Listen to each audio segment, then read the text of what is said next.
DGISPR ने बानी PTI को ज़हनी मरीज करार दे दिया। न्यूज़ कॉन्फ्रेंस में बयानिया उड़ा कर रख दिया। कहा, तुम कौन हो, तुम्हारी ये क्या सोच है, तुम किसकी जबान बोल रहे हो, तुम समझते क्या हो अपने आप को, ये समझता है मैं नहीं तो कुछ भी नहीं।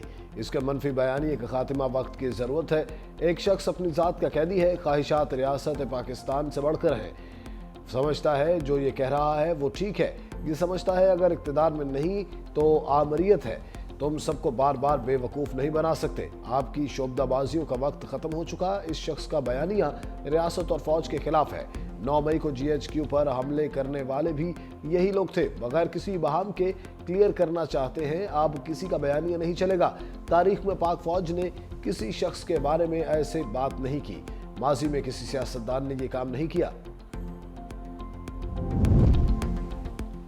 इसका बाप भी फौज और अवाम में दरार नहीं डाल सकता। हम कहीं नहीं जा रहे। पाकिस्तान की फौज खड़ी है, खड़ी रहेगी। तुम कौन हो जो गद्दारी के सर्टिफिकेट बांट रहे हो?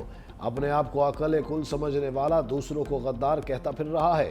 तर्जमान पाक फौज ने कहा, हमने इस रियासत के तहफ़्फ़ुज़ की कसम खाई है। तुम्हारे पास एक सूबे की हुकूमत है, इस पर बात क्यों नहीं करते? 3 दिन पहले बयानिया दिया, खारजियों से बात की जाए। दहशतगर्द बच्चों को शहीद कर रहे हैं, कह रहा है मुज़ाकरात किए जाएं। कहता था पेशावर में दहशतगर्दों का दफ्तर खोला जाए। भेजो अपनी औलाद को फौज में और खारिज के आगे खड़ा करो। तुमने तो अपनी औलाद को बाहर रखा हुआ है। DGISPR ने कहा, रियासत पाकिस्तान का मौक़िफ़ है, फितना खारिज से बात नहीं होगी। अगर कोई समझता है कि इसकी ज़ात और सियासत मुल्क और कौम की जानो माल से बड़ी है तो वो गलत समझता है। पाकिस्तान में झूठ और फरेब का कारोबार मजीद नहीं चल सकता। भारतीय मीडिया पाक फौज के खिलाफ PTI की जबान बना हुआ है। भारतीय मीडिया मखसूस टोले का सबसे बड़ा सहूलतकार है। ये एक टेरर क्राइम नेक्सस है। ज़हनी मरीज अपने अकाउंट से पहले बयानिया बनाता है, फिर बेनामी और रॉ के अकाउंट्स इस बयानिए को फैलाते हैं। नौरीन न्याजी मुल्क व कौम के खिलाफ इंटरव्यू देती हैं।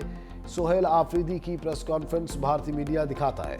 DGISPR ने कहा, ये कौन सा आईन व कानून है जिसके तहत आप एक मुजरिम से मिलते हैं? किसी को पाकिस्तान की सालमियत और दिफा के खिलाफ इजहार राय की इजाज़त नहीं देंगे। अगर इसके दौर में भारत हमला करता तो ज़हनी मरीज कशकोल लेकर भारत से बातचीत के लिए चल पड़ता। बातचीत का बुखार तो उनको पहले से है। भीख से कभी सिक्योरिटी नहीं मिलती, वरना लीबिया और गजा का बुरा हाल ना होता।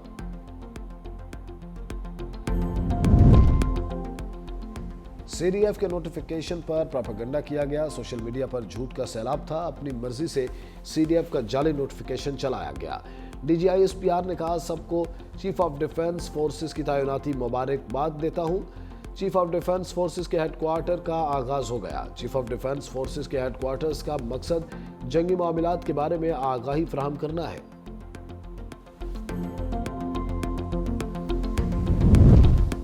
PTI रहनुमा शहजाद अकबर इश्तिहारी करार। अदालत ने शहजाद अकबर को इश्तिहारी करार देने का तहरीरी ऑर्डर जारी कर दिया। जुडिशियल मजिस्ट्रेट मोहम्मद अब्बास शाह ने तहरीरी ऑर्डर जारी किया। अदालत का शहजाद अकबर के वारंट गिरफ्तारी जारी करने का भी हुक्म। मिर्जा शहजाद अकबर के खिलाफ एक्स पर मुतनाज़ा बयानात की बुनियाद पर मुकदमा दर्ज है।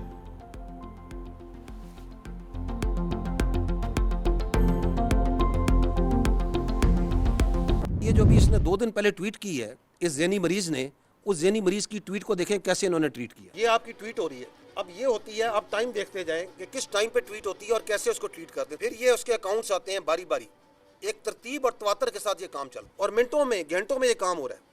लेकिन असल बयानिया किसने दिया? उस ज़हनी मरीज ने। अब घुसता है इनका सबसे बड़ा फैसिलिटेटर इंडियन मीडिया। ये इंडिया के पक्के रॉ के अकाउंट हैं जो चल रहे हैं। जरा सुनिए क्या कह रही हैं मोहतरमा इंडियन टीवी पे बैठ, यानी KPK वाले हमला बोल दें जेल के ऊपर। इतनी खुशी के साथ इंडियन मीडिया आपके आर्मी चीफ के बारे में ये खबरें बयान कर रहा है। कहाँ से नैरेटिव चल रहा है, किधर से ट्वीट होती है और किस तरह उसको उठाता है, वो आपके सामने मैंने दिखा दी। भारतीय मीडिया पाक फौज के खिलाफ PTI की जबान बना हुआ है।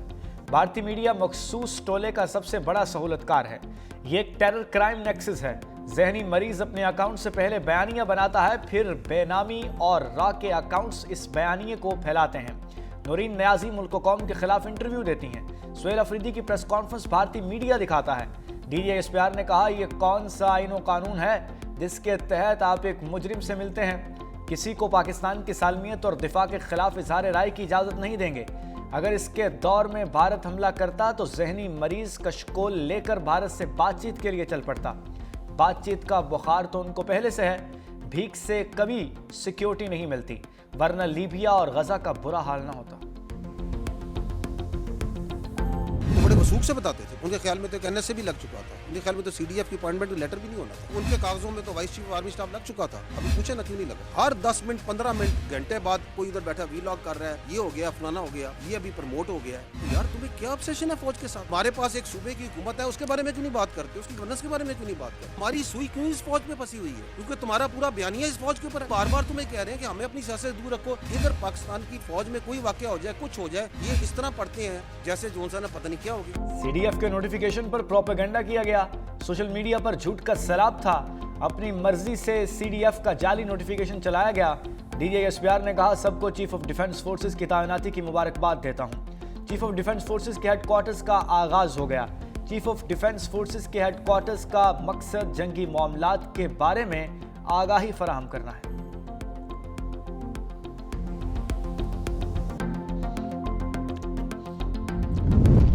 कौम को अपनी बहादुर अफवाज और आपकी क़यादत पर नाज है। वज़ीर दिफा ख्वाजा आसिफ का एक्स पर बयान, लिखा, अल्लाह के रहमत और फजल से जिन फातहीन ने कौम और मुल्क को तारीख साज फतह से नवाजा, आज कौम उनको और उनकी कमांड में लाखों वतन के मुहाफ़िज़ों की लाजवाल खिदमत के एतराफ़ में सिपा सलारों को एजाज़ से नवाज रही है। फील्ड मार्शल सईद आसिम मुनीर और air chief marshal Zaheer Ahmed Babar Sidhu भी, उनको भी मुबारक हो। उनको भी अब कौम से माफी मांगनी चाहिए। सिविल साइड ये कह रही है, मिलिट्री साइड ये कह रही है, सनसनी फैल गई, फलां हो गया, आसमान गिरने लगा है। नाजरीन ये देखें कि अब जो है वो बिल्कुल गड़बड़ हो चुकी है और दरार पड़ चुकी है और दरार बहुत बढ़ती जा रही है। शर्म आनी चाहिए, क्योंकि मुल्क दुश्मनी करेंगे, जेलों के बाहर लॉ एंड ऑर्डर की सिचुएशन क्रिएट करेंगे, रूल्स में इजाजत नहीं है, अब वो भी मुलाकात हमने बंद करवा दी जिसकी इजाजत थी। बाहर बैठे भगोड़ों और मुल्क में सीनियर सहाफियों ने प्रोपेगेंडा किया कि लड़ाई हो गई, दरार पड़ गई, अल्लाह का फजल, सबको नाकामी हुई। वज़ीर इत्तलात तथा तारिक की पार्लियामेंट हाउस में मीडिया से गुफ्तगू, कहा, जिन्होंने झूठे दावे किए उनको कौम से माफ़ी मांगनी चाहिए। अडयाला जेल के बाहर मुल्क दुश्मनी की इजाज़त नहीं देंगे।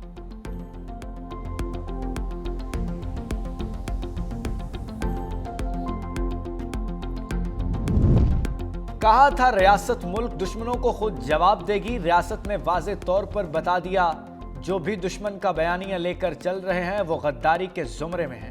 सेनेटर फैसल वाडा का एक्स पर पैगाम, लिखा, जब तक मेरा सियासी बाप था वज़ीर आज़म था, अब बिन बाप के लवारिसों और सड़क छाप का बाप जेल में है और गद्दारी के जुमरे में आ गया।